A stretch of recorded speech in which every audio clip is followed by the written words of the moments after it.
Now imagine sitting in a park with your kids on a warm afternoon. They're digging in the dirt, running around, playing as kids do, and then suddenly one of them walks over to you and says, "Mom, look what I found." And in their hand is a human femur. It sounds like something out of a horror movie, but in Kingston, Ontario, there is a park where stories like this may have actually happened. Locals know it as Skeleton Park. Tonight, we are diving into the strange history and ghost stories surrounding McBurney Park, a place where as many as 10,000 bodies may still be buried beneath the grass. Good evening, and welcome back to ParaGhoul Paranormal Discoveries from the Dark.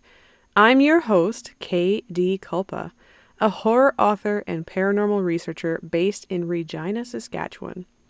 Each week on the podcast, we dive into the shadows of Saskatchewan's past and even go beyond, uncovering dark history, mysteries, urban legends, and sometimes we even get to some monsters. If you're one of the listeners that comes back each week but aren't yet subscribed, please hit that follow button and share it with someone who loves the weird and wonderful. I've got more big guests and haunted deep dives coming your way, so join me now as we explore the unknown and bring life to the ghosts and monsters hiding in the dark.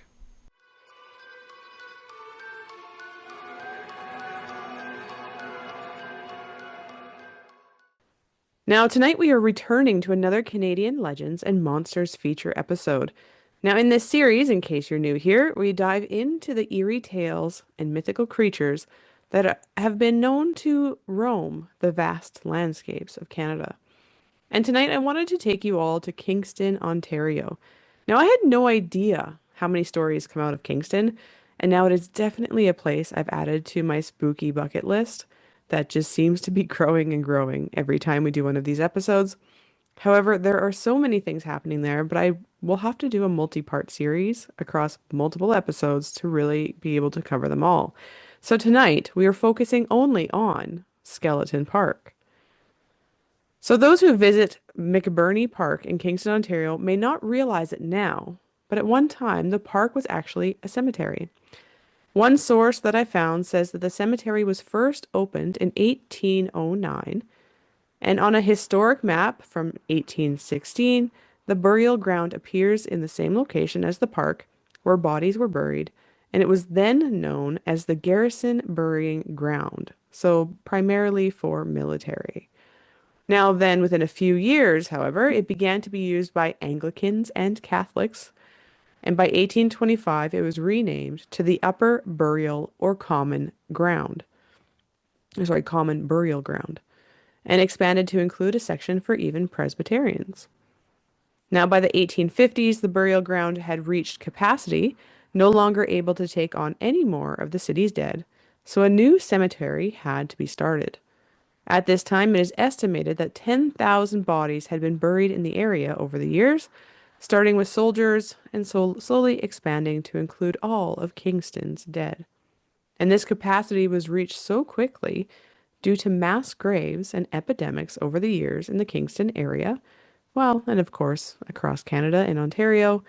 But these included three outbreaks in the 1800s, particularly for the cemetery, such as the typhus outbreak of 1847, also known as ship fever, which was a particularly fatal epidemic that hit Kingston particularly hard.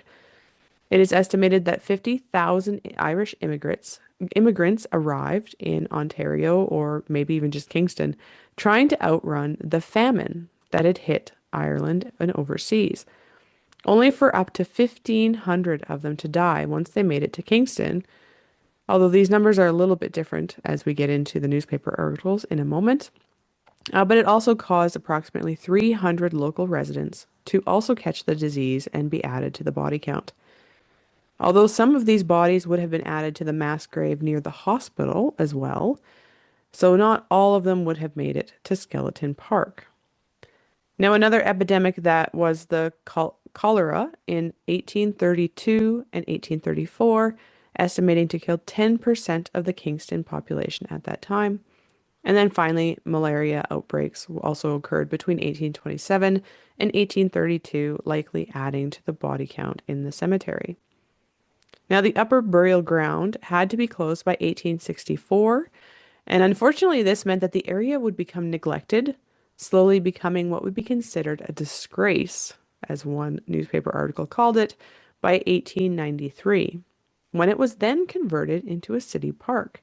Apparently, the area had quickly become a popular residential area, and homeowners were tired of the poorly maintained cemetery so close to their homes, so the mayor at the time decided to make it into a park. In fact, it seems to have been part of this mayor's attempt to make his constituents happy and to be reelected, as I found a newspaper article from December 31st, 1898, in the Daily Whig, as the Kingston newspaper was called then.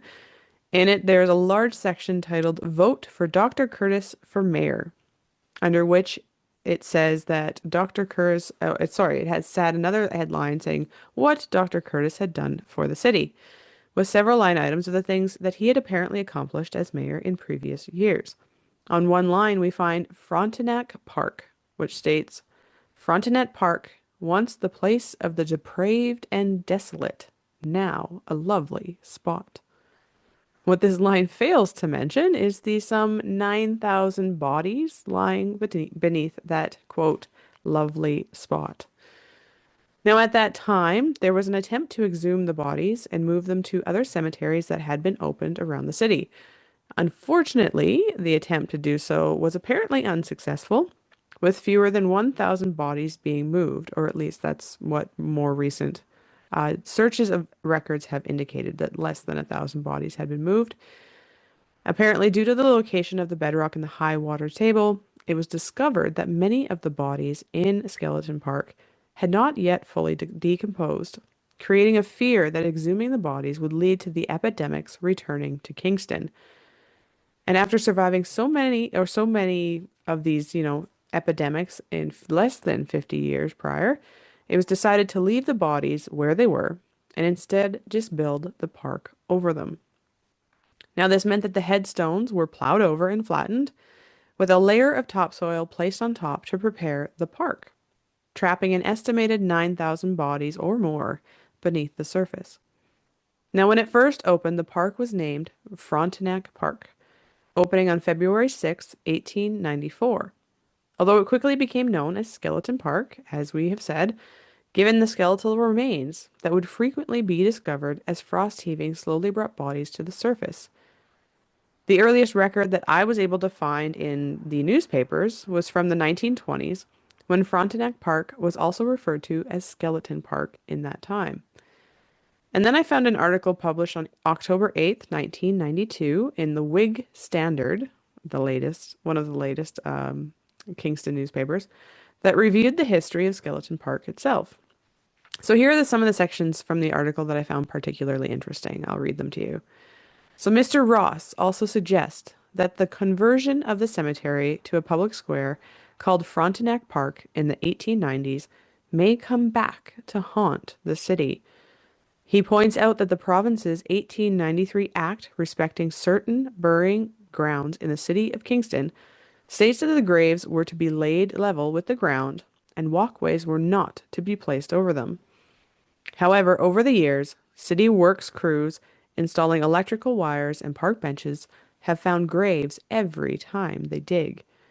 Mr. Ross also heard that children years ago used the broken gravestones as baseball bases and dug up skulls to mount on their bicycle handlebars. Now imagine that. Kids riding around town on their bikes with human skulls attached to the bars. It's quite the sight to see in Kingston, Ontario, I would think. The article goes on to say that some of the houses on the south side of the park are likely even buried over part of the cemetery, based on historic maps of the burial grounds when it was used for military purposes in the early 1800s. Now, another section of this article that I found particularly interesting was this. Anglican records show that the Anglican Church interred 193 people in the cemetery during the cholera outbreak of 1833 and another 170 in 1834, the year Mr. Reynolds was buried there. When the Asian typhus struck in 1847, the church buried 315 people and another 1,000 were interred there in the next 5 years. Mr. Ross's latest research suggests a total of more than 4,000 Anglicans alone were buried there. Roman Catholic records are less accurate, he says, because the 1818 to 1834 volume, which includes the cholera epidemic, is missing, and because children were not recorded until 1837, which I find surprising. The Catholic Church buried at least 250 people there in the 1847 plague year. Mr. Ross estimates from his research that about 4,000 Roman Catholics were buried in the cemetery by the time it closed in 1865. So far we have 4,000 Catholics and 4,000 Anglicans that are known to have been buried there.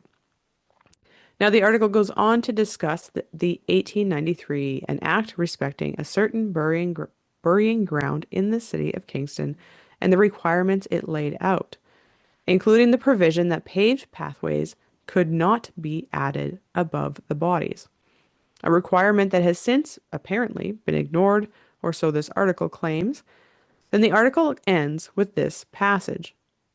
The cemetery and its successor, Frontenac Park, were renamed less than 20 years ago after James A. McBurney, principal of nearby Central Public School from 1929 to 1956.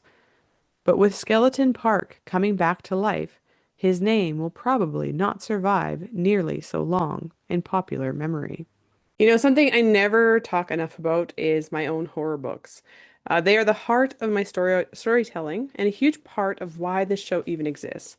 If you ever want to dive deeper into the kind of tension and eerie atmosphere that I explore here, but in fiction, then my books are all on my website at kdkulpa.com.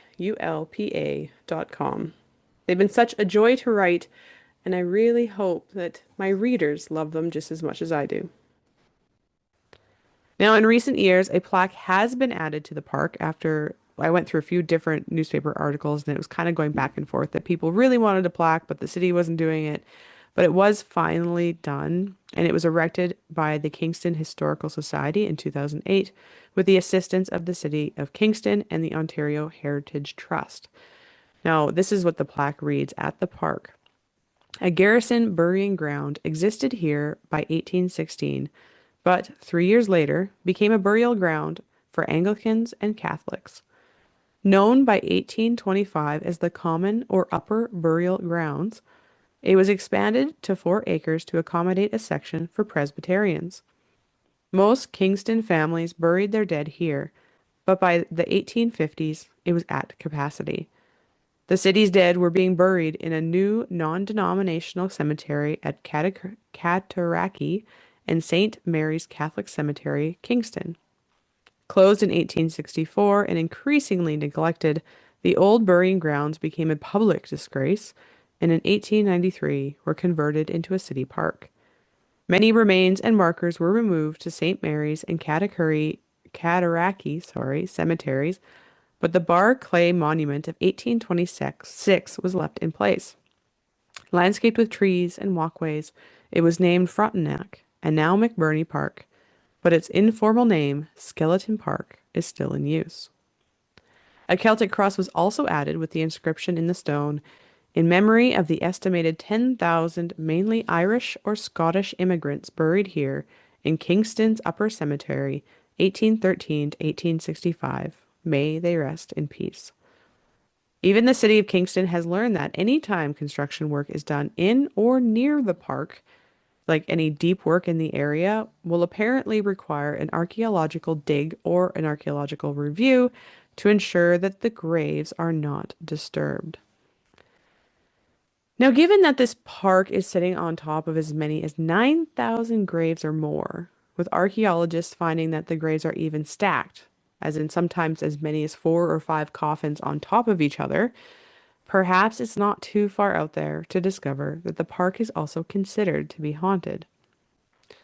I think the creepiest one for me is that there have been multiple accounts of parents saying their children sometimes have invisible friends to play with while visiting the park, or that sometimes children are just seen playing in the park only for them to suddenly vanish, leading some to believe that children buried in the old cemetery are still enjoying the park and hanging around to play. Now, children ghosts, those are the worst for me. Not only because it's sad to have children buried there, and before their time, but also because it sometimes makes you wonder, is something a little more evil is kind of in the mix when it's ghostly children that have been spotted? I don't know. Something about children ghosts just gives me goosebumps. But maybe that's just me. I don't know. Um, and this was even before I became a mom. Children ghosts kind of got to me. Anyway, other claims of hauntings include ghostly women wandering around the park, but not menacingly. These women are said to be maternal, so making one think that maybe they're simply watching over the ghostly children that have been spotted in the park, or making themselves known to other children that visit. Some even claim that at times, the park will actually vanish, revealing the old abandoned cemetery as if you have been transported back in time to before the 1890s, showing that the original tombstones and sometimes having the ghosts of the bodies buried there, walking around, but only for it to return to being a park by morning. This one I have a harder time believing in, this particular story, just because I feel like we would have some documented evidence by now, with smartphones walking around in everyone's pockets. But who knows? Maybe they stopped doing it once people could actually record it. I don't know. But maybe this has more to do with the strange mists and sudden temperature drops are said to that can happen in the middle of the park, even in the middle of the summer. Or the whispers or the disembodied voices that are said to be heard when you're walking around the park by yourself, or even the feeling of just being watched. I personally would be more interested in the houses that have been built around over the portions of the cemetery. They found that some houses are actually had been built on top of the old cemetery, particularly the military area. And I was able to find that there are a couple of sources claiming that some of these homes do have reported paranormal activity, but it's just kind of your typical paranormal activity. So it's like things moving on their own, lights flickering, and then doors opening and closing on their own. Although then these ones you would expect would be maybe intelligent ghosts, not, flickers of ghosts repeating their old habits. But I don't know. It's an interesting area, and I really want to go and visit Skeleton Park because I find this really fascinating. So, needless to say, all of this digging into the history and reading the old newspapers about the park and about the previous cemetery just makes me want to visit Kingston even more. That, combined with what seems to be the very haunted Kingston, Ontario in general, as there are many other locations with ghost stories and dark histories associated with them. They even have some haunted walks, so I'm like really wanting to go. So don't be surprised if you see some pictures of me visiting Kingston sometime in the near future. It seems to be calling my name now that I have researched this episode for all of you listening. Now, would you go for a walk through Skeleton Park? One of the articles that I read even suggested that one should go and sit in the park and simply listen, just to see what your own ears might pick up, or even what your own eyes might see while hanging out in the park. Although honestly, I feel like I'd want to hang out on a full moon night, which is supposedly increases your chances of seeing the park transform back into the cemetery under the bright light of the moon. Now that would be an interesting experience.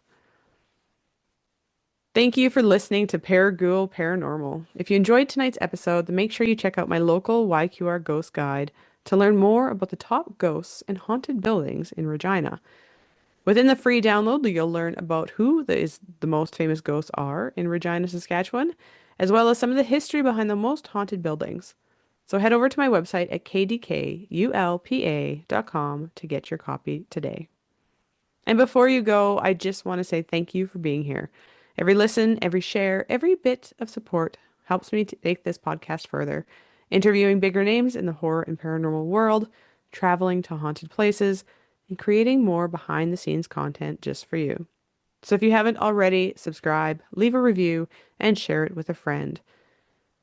Stay tuned for more episodes where we uncover more secrets, unravel more mysteries, and delve deeper into the shadows. This is Katie Culpa, signing off. Until next time, my ghouls.